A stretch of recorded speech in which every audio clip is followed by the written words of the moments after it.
রাধে রাধে প্রিয় বন্ধুরা, শুভ সকাল। সবাই কেমন আছো? আশা করেছি সবাই অনেক ভালো আছো এবং আমিও অনেক ভালো আছি রাধারানীর কৃপায়। তো প্রিয় বন্ধুরা, আজ তোমাদের সবার সাথে শেয়ার করতে যাচ্ছি এই যে পুজোর কেনাকাটা কোথায় গিয়ে করেছিলাম এবং কি কি কিনে নিয়ে এসেছি সেটি। তো অবশ্যই পুরো ভিডিওটি দেখবে। আর এই যে অনেক তাড়াতাড়ি করে ঘুম থেকে উঠেছি, প্রায় 4টার মধ্যে উঠে ঘরের অল্প কাজ সেরে তারপর রেডি হয়ে বেরিয়ে পড়লাম আমার বাবুর সাথে এই যে সকাল সকাল টুকটুকে বসে। তো পুরো ভিডিওটা দেখলে বুঝতেই পারবে আমরা কোথায় যাচ্ছি।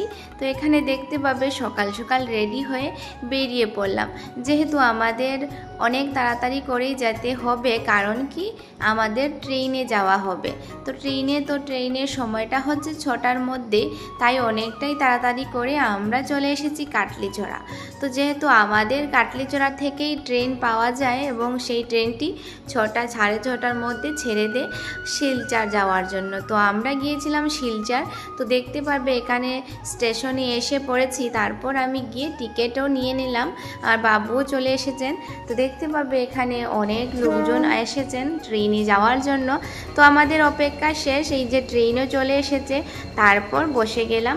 তো এই যে দেখতে পারবে ট্রেনে বসে আমি ভিডিওগুলো করছি তোমাদের সবার সাথে শেয়ার করার জন্য। তারপর আমরা 9টার মধ্যেই শিলচর গিয়ে পৌঁছে গিয়েছিলাম। তো পুরো ভিডিওটা অবশ্যই দেখবে আর এইভাবে ছোটোখাটো ভিডিও দেখার জন্য আমার পাশে থাকবে, যেহেতু আমি সবগুলো তোমাদের সবার সাথে শেয়ার করি। তাই এই যে পুজোর কেনাকাটা থেকে পুজো কি করেছি পুরো ভিডিও এক এক করে তোমাদের সবার সাথে শেয়ার করব অবশ্যই। তো দেখতে পারবে এখানে ট্রেন যাচ্ছে, আমরাও বসেছিলাম। তারপর এই যে আমরা 9টার মধ্যে চলে এসেছি শিলচর স্টেশনে। তো সেখানে নেমে গিয়েছি আর ওই যে আমার পাশে রয়েছেন বাবু। তারপর এই যে আমরা যাচ্ছি কিছু কাপড় এবং অন্যান্য জিনিসগুলো কেনাকাটা করার জন্য। তো এখন স্টেশন থেকে গিয়ে কিছু অল্প খাওয়া দাওয়াও করলাম।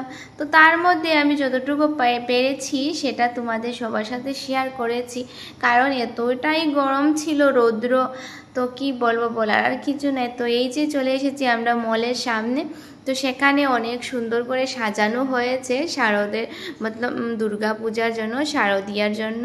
তো দেখতে পারবে এখানে গিয়ে কিছু কসমেটিক, তারপর ড্রাই ফ্রুট সেগুলো কিনেছি। আর তারপর এখান থেকে আমরা চলে যাব মলে। তো আবারও অন্য কাপড়ের মলে গিয়েছিলাম, সেখান থেকে আমি কি কাপড় কেনাকাটা করেছি তো দেখতে পারবে। তো প্রায় অনেকটাই দেরি হয়ে গিয়েছিল আর জিনিস তাড়াতাড়ি করে কেনাকাটা করেছি, তো সেগুলো শেয়ার করা হয়নি যেহেতু অনেক লোকজন ছিল। তো অল্প কিছু শেয়ার করলাম, সেটা তোমরা সবাই দেখতে পারবে। আর ঘরে এসে আমি বাকি পুরো ভিডিওটা অবশ্যই শেয়ার করবো কি কেনাকাটা করেছি। তো এখানে অনেকটাই রৌদ্র উঠেছে, দুপুর হয়ে গিয়েছে। তারপর আমরা গিয়েছিলাম আবারও ভাত খাওয়ার জন্য, যেহেতু গরমটা অনেক বেশি। তো আমি হালকা ডাল ভাত খেয়েছি বাবুর সাথে। তারপর আবারও আমরা ট্রেনে বসে গেলাম, যেহেতু আমাদেরকে আসতে হবে ঘরে 4টার মধ্যেই। তো আজকের ভিডিওটা অতটুকু। সবাই ভালো থাকো, সুস্থ থাকো, আর নেক্সট ভিডিওতে দেখা হবে কি কেনাকাটা করেছি। তো রাধে রাধে, সবাই ভালো থাকো।